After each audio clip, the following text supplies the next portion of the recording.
Hey, what's up everyone? This is Jonathan Coase, and in today's free training, I'm going to be talking about how to tweak and configure your checkout pages in your sales funnels for optimal performance. Now, 1 year ago, I created an entire playlist, the complete series on how to create a sales funnel with a checkout page, and I'll go ahead and link that right now, and I'll leave it in the description as well as the pinned comment.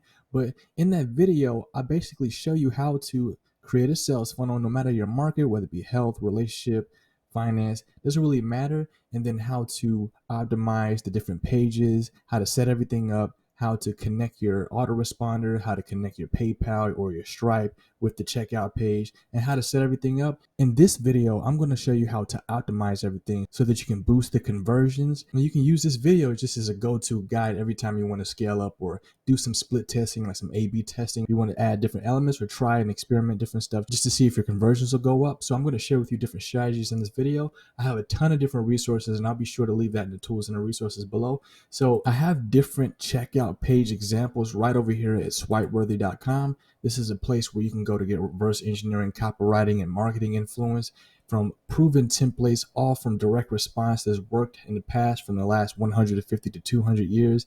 And these are different checkout pages more on the online side, the e-commerce side.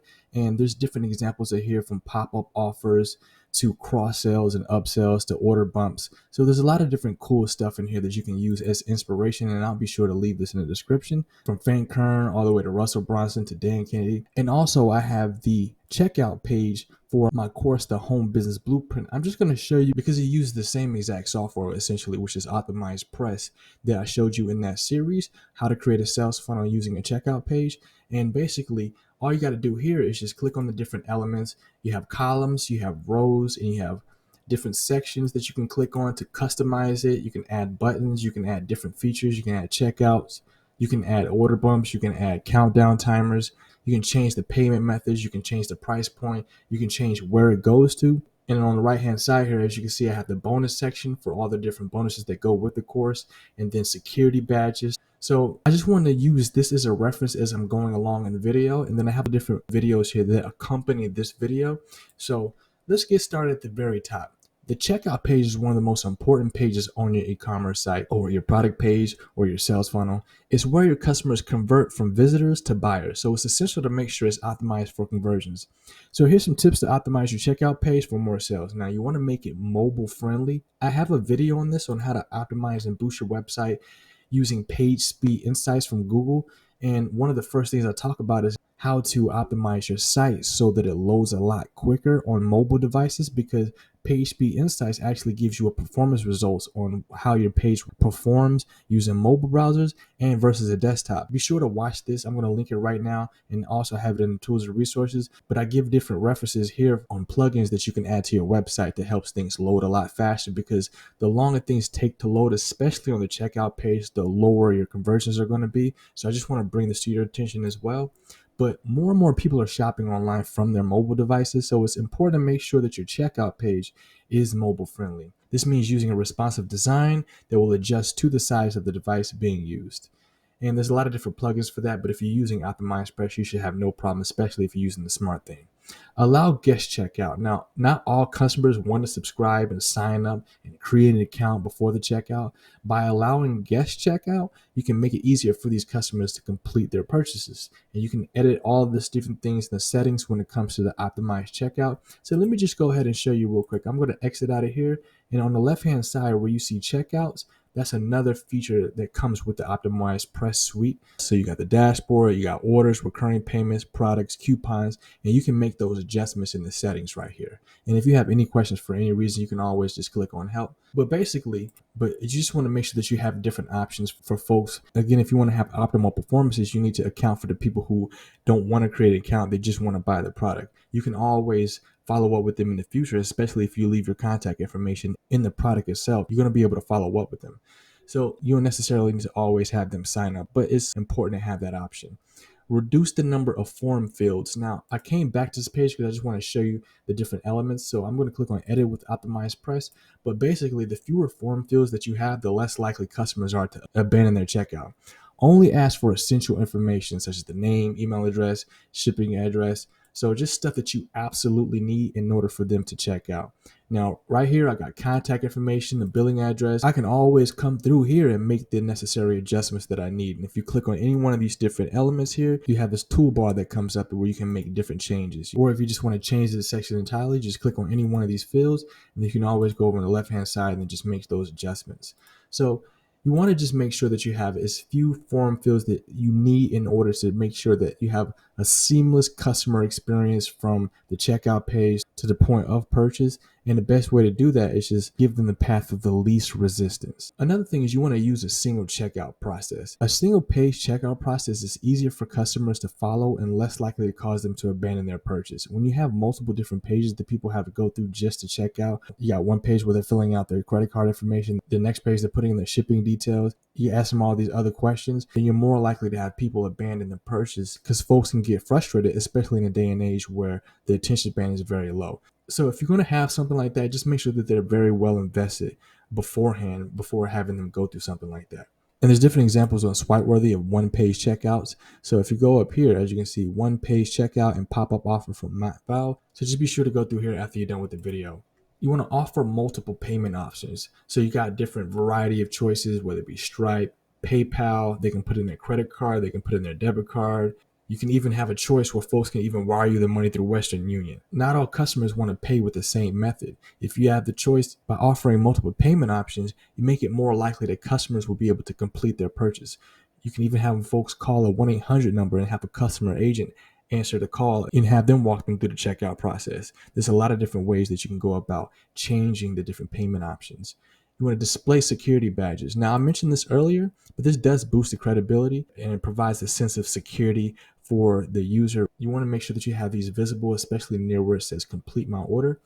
And this will help to reassure customers that their information is secure and that their purchase is safe. You want to use clear and concise language. Your checkout page should be easy to understand and follow. Use clear and concise language throughout the entire process. So rather than using big, highfalutin words, try to dumb it down to an 8th grade level. It's not because your audience is stupid. It's just because there should be no thinking involved. You want to have as little filtration as possible. And so you just want to dumb it down to just about an 8th grade level. Keep things simple and put your college dictionaries away.